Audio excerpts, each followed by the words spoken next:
Au cœur de la société. Au cœur de la société est une émission préparée en synergie par les radios Inzamba, Agatekakawe, Radio RPA, Ijouya-Wanyagihugu, ainsi que la radio-télévision Renaissance. Ils sont plus de 12 000, les détenus enregistrés dans différentes prisons du Burundi selon la PRODH. Cette organisation de défense des droits de l'homme et des détenus signale que ces prisons avaient pourtant la capacité d'accueillir un tiers seulement de ces détenus. Quelle est alors la solution à ce problème de surpopulation dans les prisons? C'est le sujet du mini-magazine au cœur de la société de ce 11 décembre 2021. À la présentation, c'est Émile Nibasumba. Bienvenue dans son mini-magazine de la synergie des médias RPA, Inzamba et Renaissance. Dans les différentes prisons du pays, les détenus dépassent l'effectif des 12 000, certaines d'entre elles abritant même le quadruple ou le quintuple de leur capacité. Vanessa Mohiteka de la radio Inzamba nous donne des détails sur ces effectifs. Pour une capacité d'accueil de 4 194 détenus sur les 11 prisons et 2 centres de correction des mineurs, 12 878 détenus et 124 nourrissons occupaient ces maisons de détention jusqu'au 26 novembre selon le rapport de l'Association burundaise pour la protection des droits humains et des personnes détenues à PRODH. Cette organisation cite les prisons de Mihimba à Bujumbura où on trouvait 4 631 détenus pour une capacité d'accueil de 800. La prison de Moravia avec 848 détenus pour une capacité d'accueil de 100 personnes ou à Gitega avec 1525 personnes emprisonnées pour une capacité d'accueil de 400. La prison des hommes Ngozi comptait 1717 prisonniers pour une capacité d'accueil de 400 personnes. La prison de Rutana comptait 5062 détenus pour une capacité d'accueil de 350 personnes, tandis que la prison de Luyigi se trouvait à 971 prisonniers pour une capacité de 300 personnes.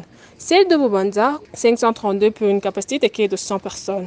Cette situation carcérale montre que la surpopulation bat son plein dans tous les établissements pénitentiaires du Burundi, avec des taux d'occupation qui dépassent 100%, à l'exception de 2 centres de correction des mineurs de Luyigi, le Mongue et la prison de Ngozi pour les femmes.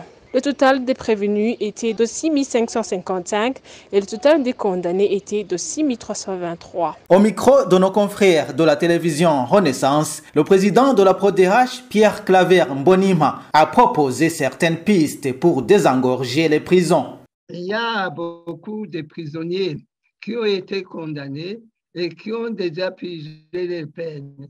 Il y a d'autres qui ont été relaxés et je dirais acquittés, mais qui se trouvent toujours dans les prisons.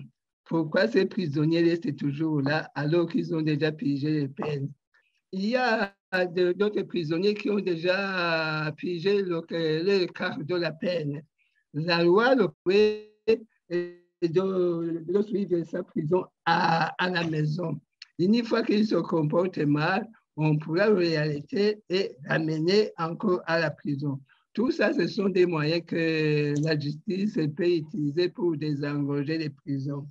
Nous avons constaté qu'il y a des prisonniers qui passent 2 ans, 3 ans, 4 ans, 5 ans, même plus, sans être jugés.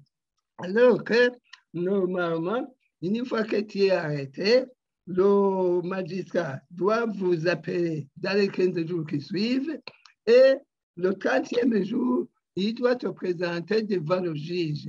Mais on ne le fait pas. On voit qu'un prisonnier peut passer 6 mois sans être présenté devant le juge, même plus de 6 mois. Et le plus souvent, les avocats interviennent uniquement pour la mise en détention illégale. L'autre chose, ce sont les prisonniers qui ont été incarcérés à cause des délits, de petites infractions.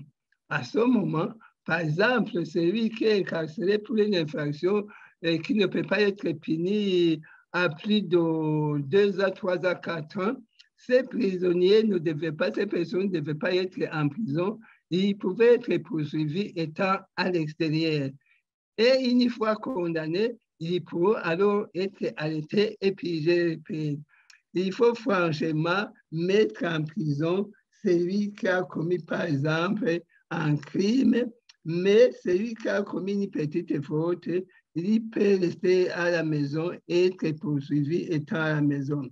Mais s'il est condamné, il y a moyen de rester à la maison et faire des travaux d'intérêt général à la place de la prison. Tout ça, ce sont des façons que le gouvernement, le ministère de la Justice, devait prendre en considération pour désengorger les prisons. Et le gouvernement n'a pas voulu changer la situation des prisons parce qu'ils ont pris les prisons comme un instrument, comme quelque chose de vengeance.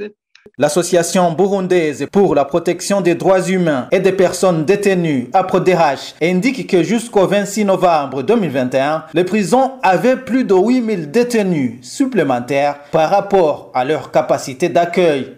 Et voilà, c'est par ici que nous mettons un point final au mini-magazine au cœur de la société de ce 11 décembre 2021. Merci de nous avoir suivis. Émile Niwasumba, j'étais à la présentation. Au revoir. C'était l'émission Au cœur de la société.